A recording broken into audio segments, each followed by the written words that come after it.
From Hollywood, it's time now for John Lund as Johnny Dollar. Al Harper at Corinthian, Johnny. I have a case here you won't like, but the commission will be good if we beat it. How big is the policy? $200,000. I'm afraid to tell you the rest. Why? It's in Hong Kong. You'll have to travel. Well, you haven't scared me yet. Is there something you're leaving out? Policyholders are people we've had trouble with before. Remember the Trans-Pacific Import-Export outfit? Yeah. I sent flowers to the widow.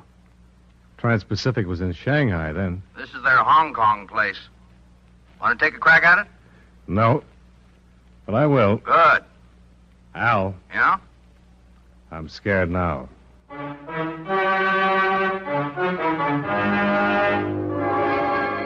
Tonight and every weekday night, John Lund in the transcribed adventures of the man with the action-packed expense account. America's fabulous freelance insurance investigator. Yours truly, Johnny Dollar.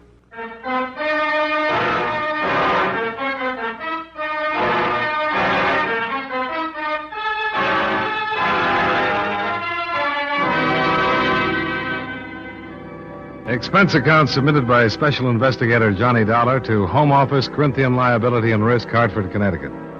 The following is an accounting of expenditures during my investigation of the Trans-Pacific matter.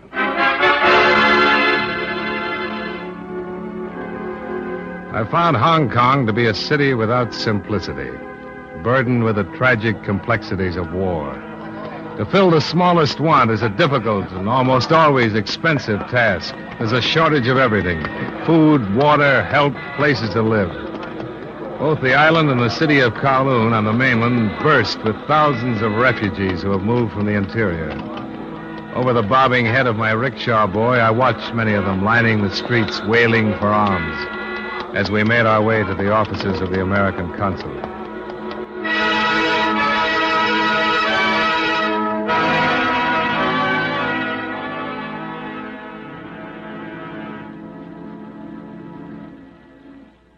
Yes, it is true. Life is very difficult here. Where are they all going? Many of them do not know. Where is there for them to go? What do they do? How do they stay alive? Many of them do not. It is not like this in your America? No. Has it ever been? Well, there was a civil war once. The books I've read say that at times it was pretty bad. But not like this. Never. Yes, Mr. Grover. Louisa, would just Mr. Dollar step in, please? Yes, sir. Mr. Grover is ready to speak with you. Thanks. Hartford, Connecticut, huh? Sounds foreign. I suppose it would. Yeah, it's a pleasure, Mr. Dollar. Same here, Mr. Grover. Yeah, sit down. Yeah, insurance investigation, huh? Yes. Well, now, what's your errand, and what can this office do for you? I'm here to investigate a claim filed by the Trans-Pacific Import-Export Company. Oh, yes, of course. Will Meadows' firm. Destroyed by fire last month. 100%. Or $200,000 worth to my company. Do you know this William Meadow, Mr. Grover? Well, I met him at the American Club now and then. That's about all. Hey, insurance investigators are hired when the company isn't satisfied with something about the claim. On this one, the fire was blamed on vandalism. Well, vandalism has become quite a popular pastime, crossing Kowloon especially. Do you suspect some sort of fraud? Frankly, we do, Mr. Grover. Trans-Pacific once had a branch in Shanghai. Hmm. When the war closed in on them up there, their warehouse burnt to the ground, just like this one here. I see. And it occurred to a number of people in my home office that Trans-Pacific did much better by collecting on the insurance at that time than by going through the expense of liquidating. Mm-hmm. I suppose coincidence won't quite do it, will it? Well, now, how can I help you? Well, I'd appreciate some phone calls or letters that would give me some support from the fire department, the police. Mm-hmm. I don't suppose my problem seems very important out here. Well, just thinking that very thing. It's always the case, Mr. Dollar. On the fringe of war, very few individual problems seem very important. Nor are the individuals themselves in the end. I trust you'll keep that in mind as you conduct your investigation here, huh? I'll try to. Getting help, even time from the police or fire brigade, is one of those individual problems, but I'll do what I can for you. Well, anything will help, Mr. Grover. I won't take up any more of your time. Hey, elections must have been quite exciting back home, huh? Oh, yes, they were. I miss that part of home very much. Oh, be sure to leave your number with my girl. I'll let you know about the official assistant. Well, I came right here from the airport. I don't have a number yet. Oh, well. Pretty tough? Yes, as a matter of fact, almost impossible. The Occidental places are always filled. I'll tell you, you speak with my receptionist, Miss Vadris. Vadris? Yes, her father's half Portuguese. He might have accommodations. She's a charming girl. They're nice people. Good. I'll ask her. And thanks again. Mr. Dollar, just a matter of interest. Yes? The case of the Trans-Pacific import in Shanghai. You say your company was forced to meet the claim there? That's right. Was it investigated? The investigator they sent over was killed before he could build a case. Oh. They blamed his death on war conditions, too. They said he was robbed and knifed by starving refugees. Nobody had time to dig up the truth.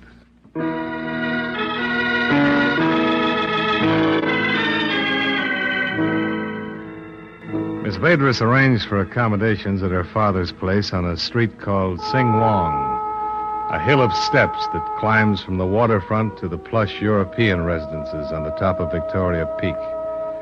I had a room that looked out on an alley. There was an iron bed, a chair, and a pitcher of water on a bamboo table. There were no other non-Orientals in the building, but I seemed to be the only one that noticed it. The first night there, I was suffering from a combination of claustrophobia and loneliness. Feelings which at first made me glad to learn that it was she who knocked at my door. Hello, Miss Vadris. Hello, Mr. Dollar. Mr. Grover contacted a man named Harrison. He's at the fire control office here. Oh? Mr. Grover asked me to tell you that Mr. Harrison will see you tomorrow morning. Oh, that's good. Won't you come in? Are you comfortable? Oh, thank you. Yes, I am. This is fine. I don't have much to offer you. Cigarette? Scotch? No, thank you. I am very curious. About what? Why you are here? Business, if that's what you mean. It's better kept confidential right now. Is there danger in this business? Why do you ask that? Because you are followed here and you are being watched. How do you know? Oh, I know Sing Wong Street. I have seen this man, but not here. Where is he? Perhaps you can see him from the window. Wait a minute. You tell me where he is. I'll look. The shop on the other side. There are boxes piled near the door. Yeah. You say you've seen him. Where? I cannot remember that. I have just seen him. Uh-huh. Well, no need to worry. There won't be any trouble here. You seem sure of that. I have the advantage right now. He doesn't know that I know he's there. Well, thanks for telling me about him. Perhaps you know who he is. No. I didn't think anybody knew I was in town. You will let this go on, the watching? Not much choice. But let's talk about something else, huh? What's that music? Oh, that is love song. Two lonely people who meet near a river. Oh. In America, the songs are different. Oh, yes, I know. I like them. Do you know many Americans? Oh, yes. At the consulate office, I see them all the time. I want to marry one. Well, I'd say he was a very lucky American. You misunderstand. I do not mean there's only one. I want to marry an American who would take me from China.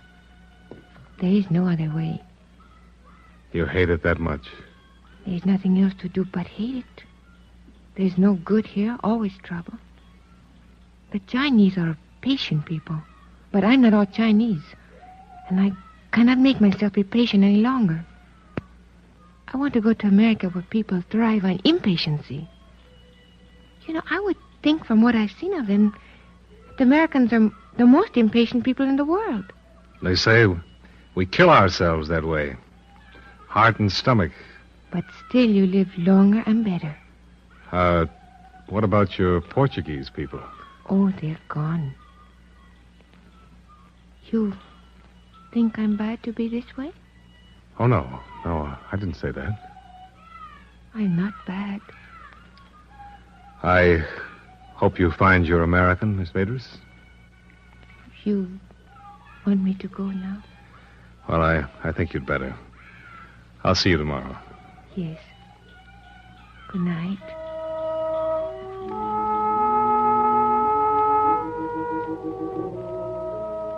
Three things interfered with sleep that night.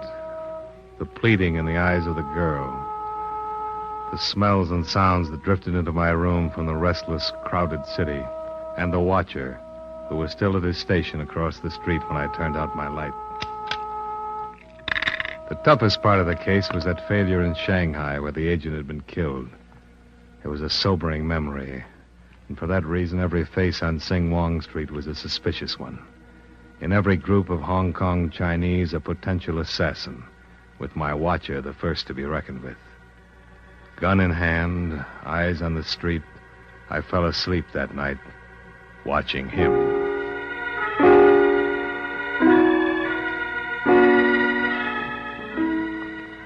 The next morning, there was a different man in his place. I was followed to the office of Harrison, the chief of the fire brigade, who, it developed, couldn't see me after all. So, with the morning on my hands, I decided to talk to William Meadow, the head of Trans-Pacific.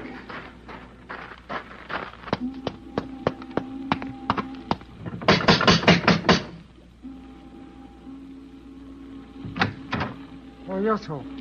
Mr. Meadow at home? Oh, yes, sir. You give name, please. Who is it, Lim? American gentleman. My name is Dollar, Mr. Meadow. I'm from Corinthian Liability, Hartford office. All the way from the States? That's right. Let him in, Lim. Oh, you come in, please. What did you say your name was? Dollar? Now, what's the matter with that company, anyway? This doesn't have to be They unpleasant, sit Mr. back Meadow. there in Hartford with nothing to worry about but Sunday's golf game. They don't know anything about the conditions we're working under. They do know that your fire here pretty much follows the pattern of the one in Shanghai, And of course it does. The conditions are the same. including the starving refugees, the kill and rob the investigator. I tell you this now. Careless people are dying here every day. It can happen pretty easy. Now, say what you have to say to me and get out of here. It's very little, Mr. Meadow. I came here mainly to get my reaction to you. I have. You jumped to the conclusion that you were under suspicion before I got through that door. You're on the defensive, so you must have a reason to be. Show him out, Oh, Lim. you come now, Mr. Dollar. Wait. More important, you're having me followed. So you must be afraid of Please, me. Mr. Dollar. Hold on. I'm not afraid of you, Dollar, or what you can find, or what you might try to do. Corinthian liability means no more to me than a bill I authorized payment on at the beginning of the year. My firm burned down here, and that dandy little company of yours is going to pay the claim. True, I don't like you snooping around. I don't like you coming here to my house like this. And you know it. No man would. That's the biggest parcel of information you'll ever get from me. Then I'll go elsewhere. Good idea. Have your dreams, Dollar, but have them someplace else. Go snoop through the ashes. They're cold, mainly. Just get out of here. Oh, now, Mr. Dollar, please. I can find the door.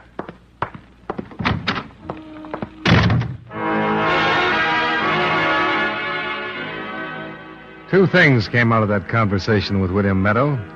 One, a reasonable platform to build a suspicion on. Two, a veiled threat in his reference to the agent who had been killed in Shanghai. Let me elaborate on that. Most all of what Meadows was saying to me was, this is my town and I run things. Anybody who gets in my way can get hurt. It was a real nice situation, all right. I'd been threatened, and I was being followed.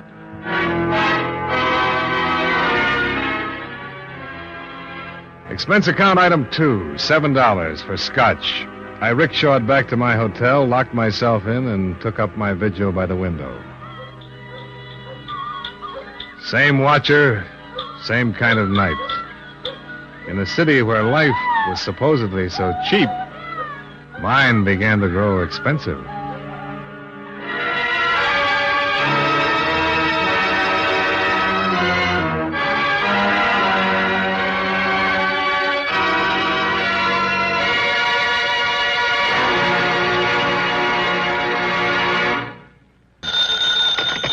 Johnny Dollar. This is Grover, American Consulate. Oh, hi. I'm back in my office. Do you know why? Why? Because Superintendent Clyde of the Hong Kong police telephoned me. He's very upset over your attitude, asked me to speak with you. I told him I did speak to you earlier tonight, warned you to be cautious. I've been cautious, Mr. Grover. I just scalped a two-bit thug that William Meadow had on me. The next one on my list is Meadow himself. What do you think of that? Dollar, use your head. Look, Meadow's claim on his warehouse is no good. He hasn't liked me peeking around proving it's no good. Louisa Vedras was killed by him or one of his men because they thought it was me. And something's got to be done about it. Well, I agree, but will you come over and talk first? All right, Mr. Grover. But don't try to stop me.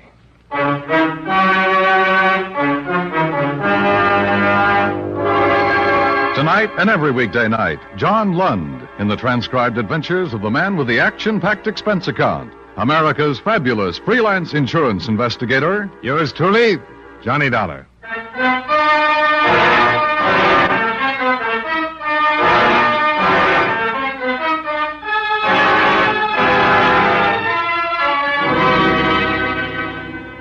Fifth day in Hong Kong.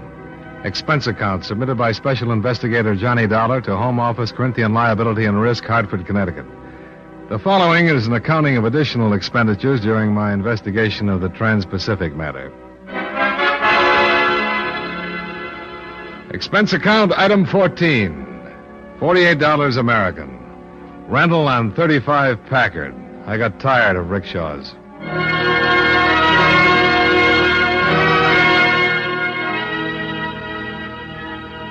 But I had a hard time driving through the Hong Kong streets. Anybody would. They were still jammed with humanity. Humanity on the verge of panic. Humanity living on the edge of a war. Only thing I could say for that Packard was that the horn worked beautifully, and hardly anybody paid any attention to it. Took me an hour to get to Grover's office.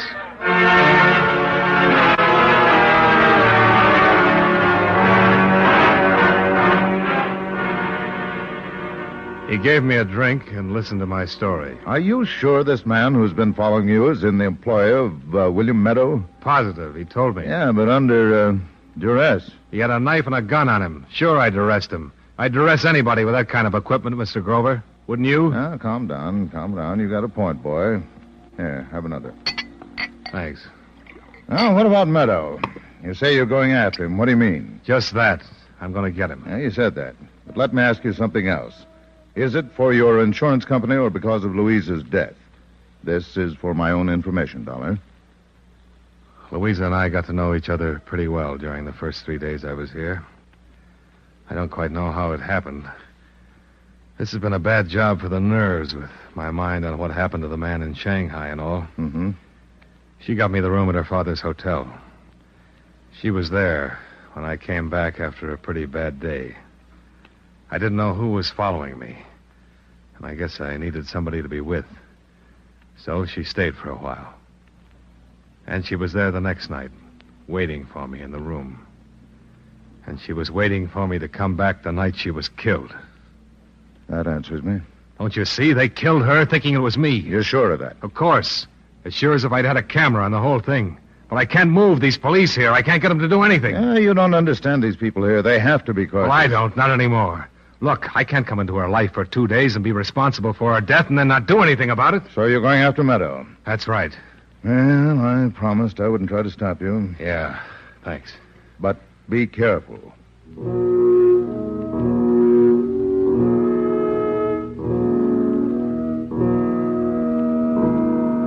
I'm glad he didn't say cautious. I had a big hate on for the word when I crawled back into the rented Packard and headed toward the south part of town where Meadow lived.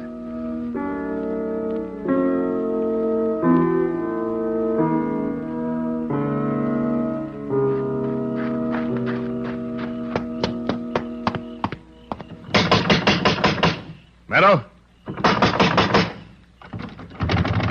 Open up. Somebody open up or I'll shoot this lock off. Oh, who is it? It's Mr. Dollar. I've been here before. Open the door. Let me in. Hurry up. Oh, you wait. Oh, hello, Mr. Dollar. Mr. Meadow, he's not here. You come back next week. Oh, no, please, you wait. Mr. Meadow, he's not here, I tell you. Close the door. Oh, Mr. Meadow, he's not here. Meadow! Meadow! He not here. You come back. Where is he? He say he come back next week. You come back then. He see you then. Now you go. Look, I've got to find him. If you know where he is, tell me. Oh, he come back next week. Now, listen. I don't want to hurt you. Do you understand? Oh, do not hurt. But I will hurt plenty if I don't find out where he is. It's important. Now, tell me. Where is he? Oh, he say not to tell anybody. Tell me. Oh, Mr. Meadow, he fire me if I tell. Tell me. Oh, all right. Oh, he go Kowloon. Kowloon, eh? Oh, yes, Kowloon. You find him there. Then you go with me. If he's not there, then I hurt. Now, once more. I have to find him. Where is he? All right, I tell you, Repulse Bay. What? Repulse Bay. Repulse Bay? On the other side of the island? Where the big hotel is? Oh, yes, he there. Can I call him there on the telephone? Yes, you call. Is he at the hotel? Oh, no, he have cottage, number 7, last one. Where's the telephone? Oh, please, you not tell how you learn he there, please. No. Oh, telephone. Call the number. Oh, I no talk. I'll talk. Go ahead.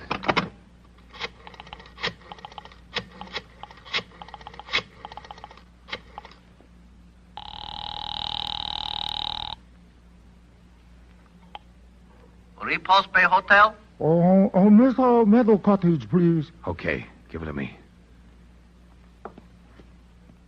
Hello? Hello? Hello? Oh, you see, I tell truth, he there. You did fine. Oh, you go see? Yeah. You no tell. No, I won't tell. But it won't make any difference anymore. I no understand, Mr. Dollar. You will. Hong Kong Police Department. I want to talk to the superintendent. Yes, sir. Hold on. Superintendent Clyde here. Will you believe a confession from William Meadow? Oh? Who is this? Mr. Dollar? Yeah. What is this about a confession? Meadow's going to make one. Oh, now, see here. He's at Repulse Bay, Cottage 7. I'm going there now. If you want that confession, have some men there. Outside in an hour. And quiet till it's finished. I warn you, Dollar, any illegalities on your part will be answered for. Oh, you go now, Mr. Dollar, huh? Yeah. I go now.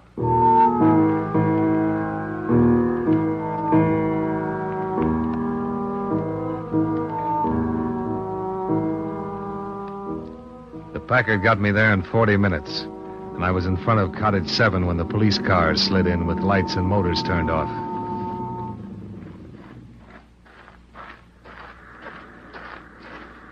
Dollar? Yeah. Let's get away from the house.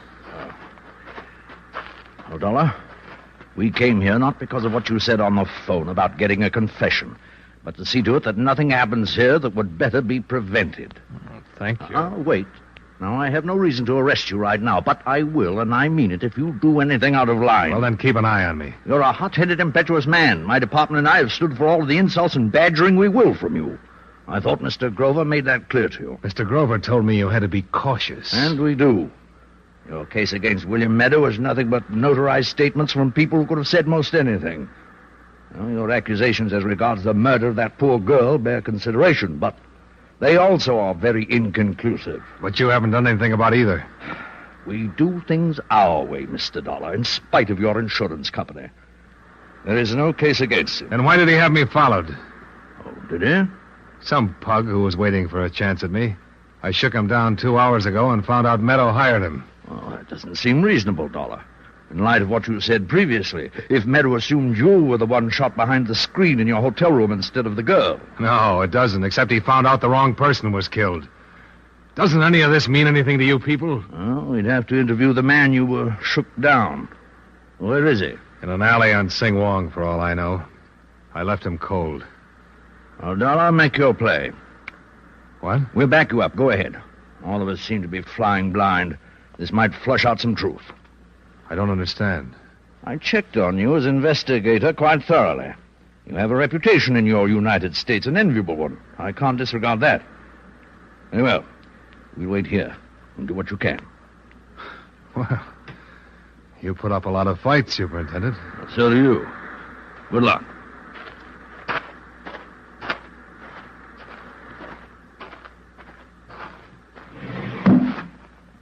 is it? It's Dollar. Who? Dollar. You know I'm still alive. You know that girl was shot instead of me at the hotel room? I don't know anything. Meadow, I want you to go back to town with me and make a statement to the police. Are you crazy? Oh, no, I'm not crazy. I'm here to clear up two things, her murder and that fire. And you know I'm going to do it. Do I? I stopped that man you had following me. His statement will put you in plenty of hot water. Go away. I said I wanted you to come with me. I heard you. Will you come down or shall I come in? Come on in. We'll talk about it. It'll be a pleasure.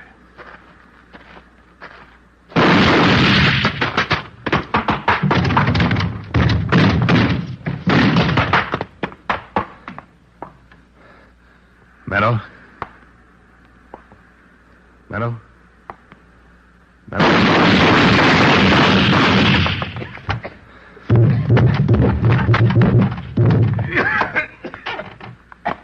Meadow. You should have known you wouldn't take me down. I hated you when you... What?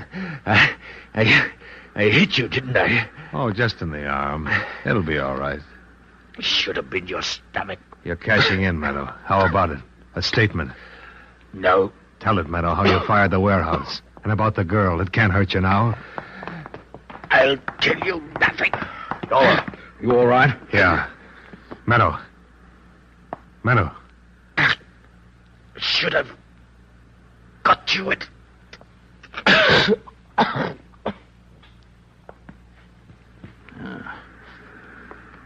All right, Dollar. You better have that arm taken care of.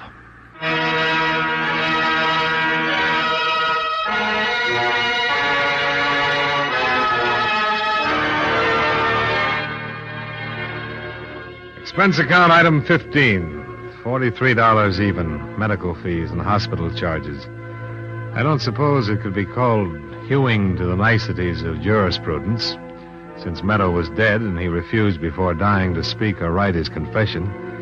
But there were 2 police carloads of expert witnesses who took the fact that he had opened fire as an acceptable admission of guilt for the crimes accused. The same thing cleared me legally on the grounds of self-defense. I'd hoped it would clear my mind, but it hasn't. Louisa Vedras is still there. I guess she always will be.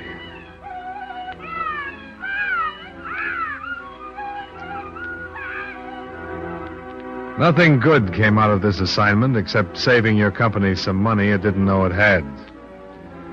Item 16, same as item 1, plane fare back to United States. Expense account total, $4,515. End of 5th day.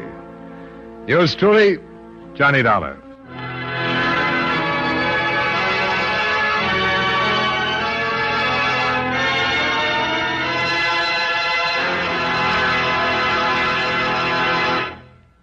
Yours truly, Johnny Dollar, stars John Lund in the title role and was written by E. Jack Newman with music by Eddie Dunstetter. Featured in our cast were Joe Kearns, Lillian Baeff, Robert Griffin, and Bill Johnstone. Yours truly, Johnny Dollar, is transcribed in Hollywood by Jaime Del Valle.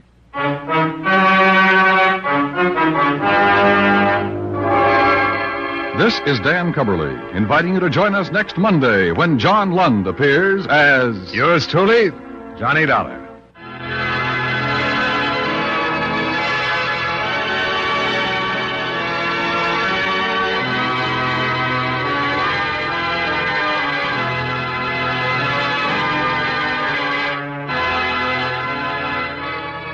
And remember, you meet adventure when you meet Johnny Dollar on the CBS Radio Network.